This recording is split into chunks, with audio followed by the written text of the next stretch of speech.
Hello there everyone, and welcome back to Void Dwarf Studios, where we carry on our fire slaying Age of Sigmar lore videos.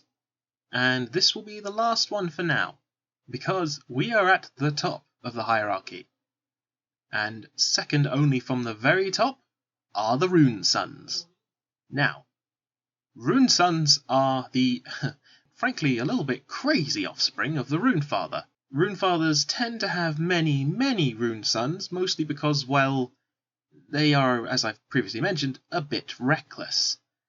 It is their destiny, as it were, to prove to their Runefather that they are worthy of inheriting the mantle of Father in the Fyreslayer lodges. In order to do this, there's really only one way you can prove yourself worthy in a cult of crazed berserker warrior monks.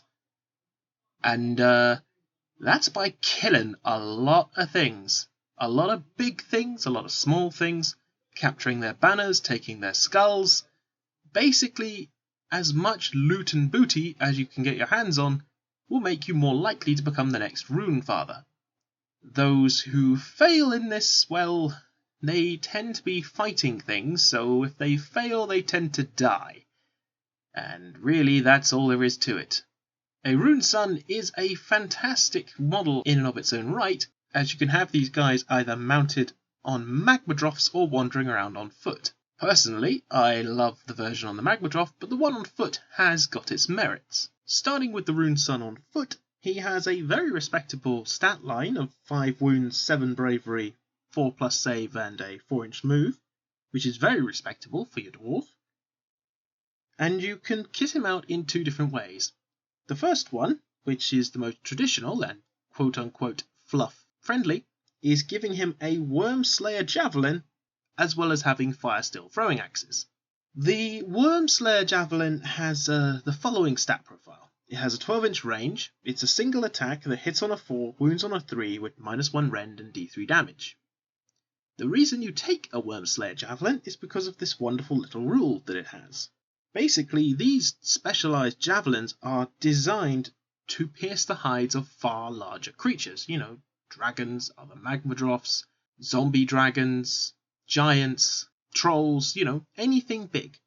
And to reflect this, you add 2 to the damage characteristic for attacks made by this model whenever it targets a monster, or anything which has the keyword monster. I've personally not kitted out my Runeson on foot like this because I want him in the middle of combat, because I feel like that's where he's best, because the Wormslayer javelin, whilst okay at range, in close combat he gets a 3-inch range, which, it's kinda handy, but it's still only 1 attack, this time hitting on 3s and wounding on 3s with -1 rend and 1 damage. So yeah, he's not so great in close combat if he has this thing, and frankly, if he's a Fyreslayer, it is my opinion he should be in combat. Leave the shooting to the magma pikes.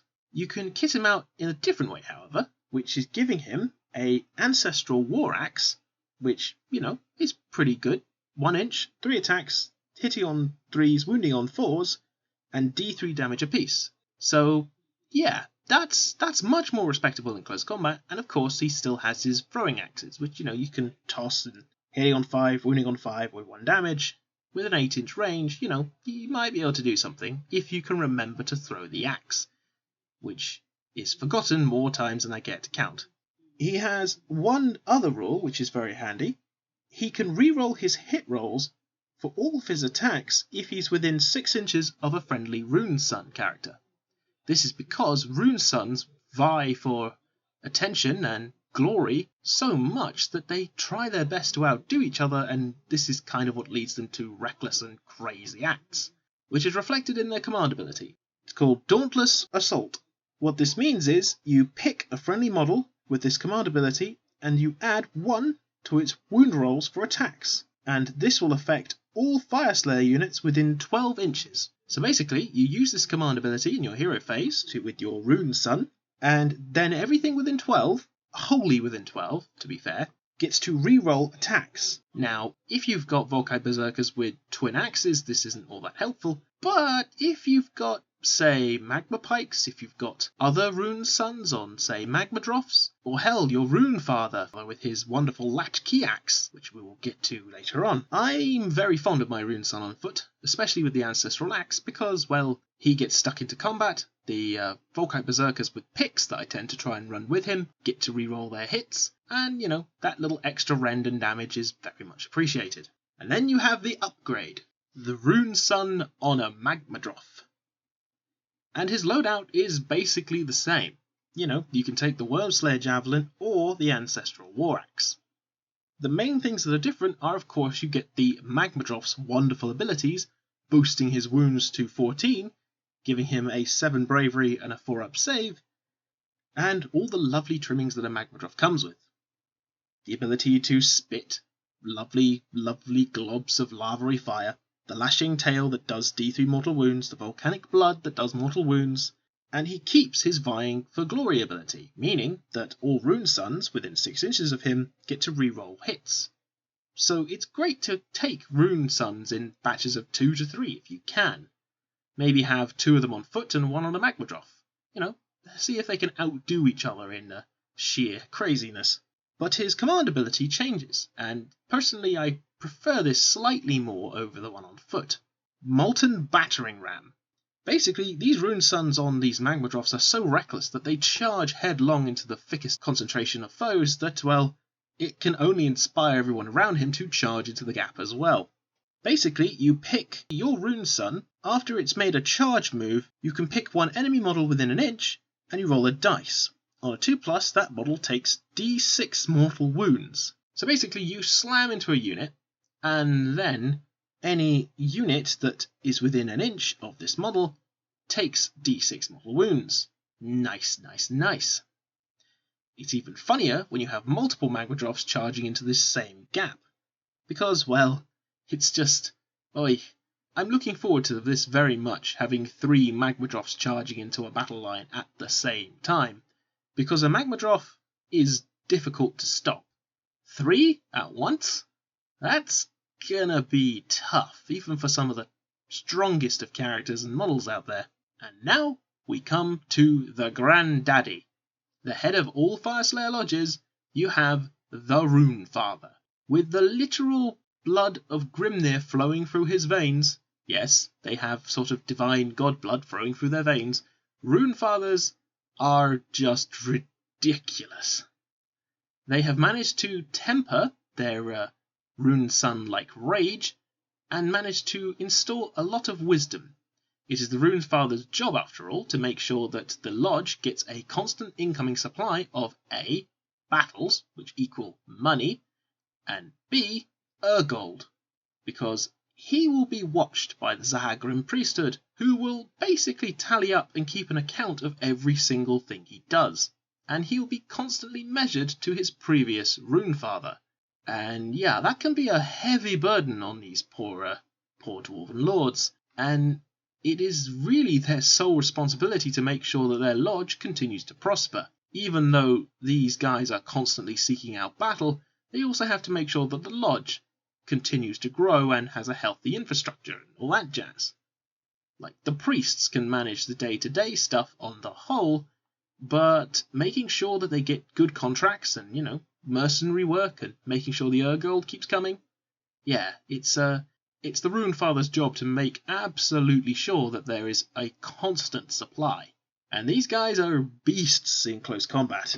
Starting off with his foot-slogging variant, he has 6 wounds, 8 bravery, a 4-up save, and 4-inch move, and he's got the 2 weapons, a throwing axe, you all know this song by now, and a latchkey grand axe.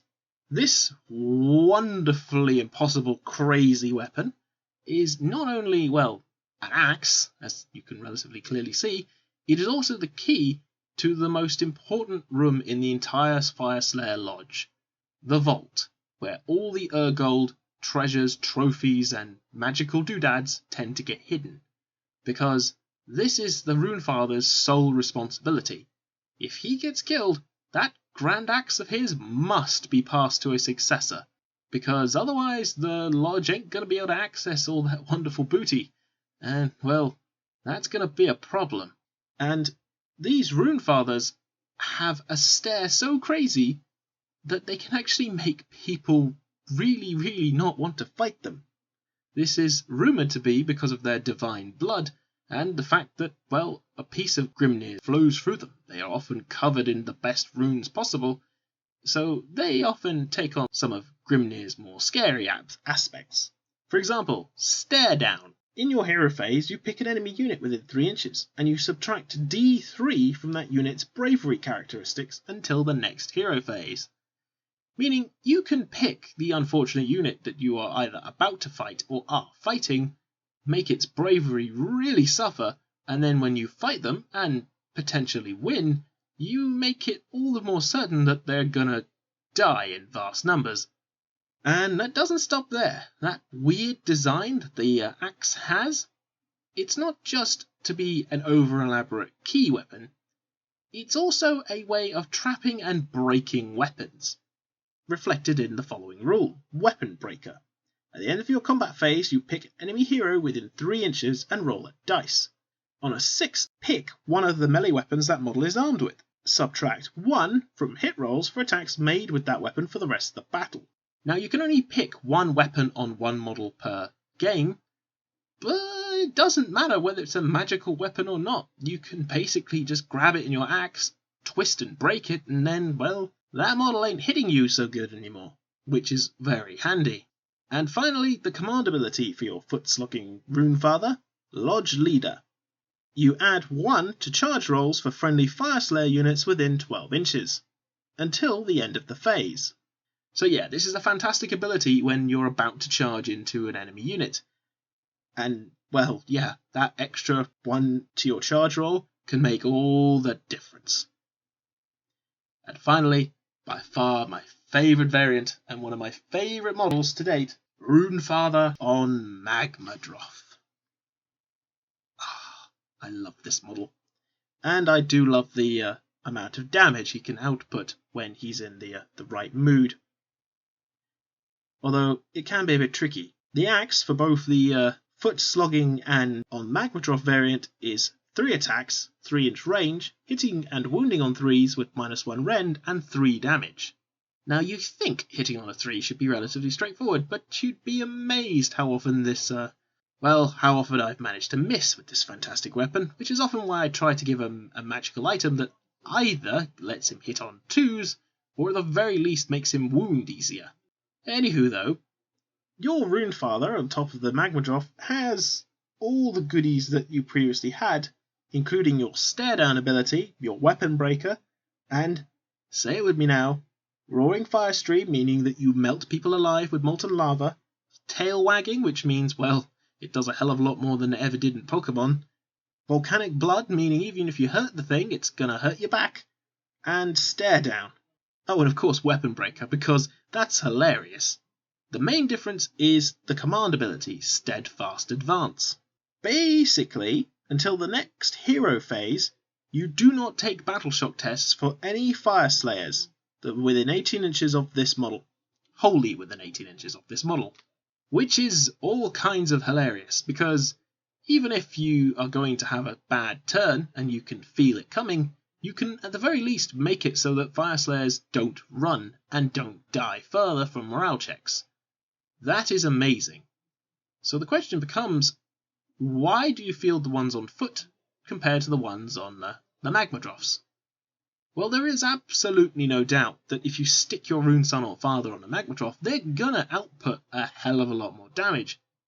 But the funny and uncomfortable truth about being on a monstrous mount is you are basically a giant glowing bullseye for everything your opponent has to offer. And they will do their damnedest to make sure that the Magmadroth never ever gets close enough to do the damage it needs to do. Which is why taking a couple Runesons on foot, for example, is a fantastic way to make sure you balance out this problem. Because if you chose, for example, to have your Runefather foot-slogging it, you get that lovely +1 to your charge rolls, which is handy. But really the Runefather should be wandering off killing monsters or enemy generals, because that Weapon Breaker rule is just so good. So I would suggest having some Runesons on foot. Don't give them the Wormslayer Javelin. because I've personally found that this thing is, well, very hit and miss, let me put it that way. Because as wonderful as it is, having this incredible weapon, so long as you've got one Runeson, make sure he has an ancestral axe. Because that javelin, it's only one shot, and whilst doing a bit more damage is nice, yeah, it's only a maximum of 5 damage, and well, that's not going to kill a monster anytime soon. You might, if you're really lucky, kill a character in one shot, but well, it has to be a monstrous character and they're relatively rare. Plus, if it's a monstrous character, it often has more than 5 wounds. So, I hope you've enjoyed this little overview of the Fyreslayer family. If there's any other factions you would like me to do any lore videos on, please feel free to comment down below. Thank you so much to all of you for 101 subscribers currently. And for my new Patreon subscriber, Timothy Pelham, I cannot say thank you enough to everyone who supported this channel, and I hope to continue doing, well, better and better videos. And once we've moved into our own house, we can actually start doing some narrative campaigns, which is what I really wanted to get my teeth stuck into, and I hope is what you'll enjoy the most. Anyway, as I said, I hope you have a wonderful day wherever you are. Until next time, take care everyone.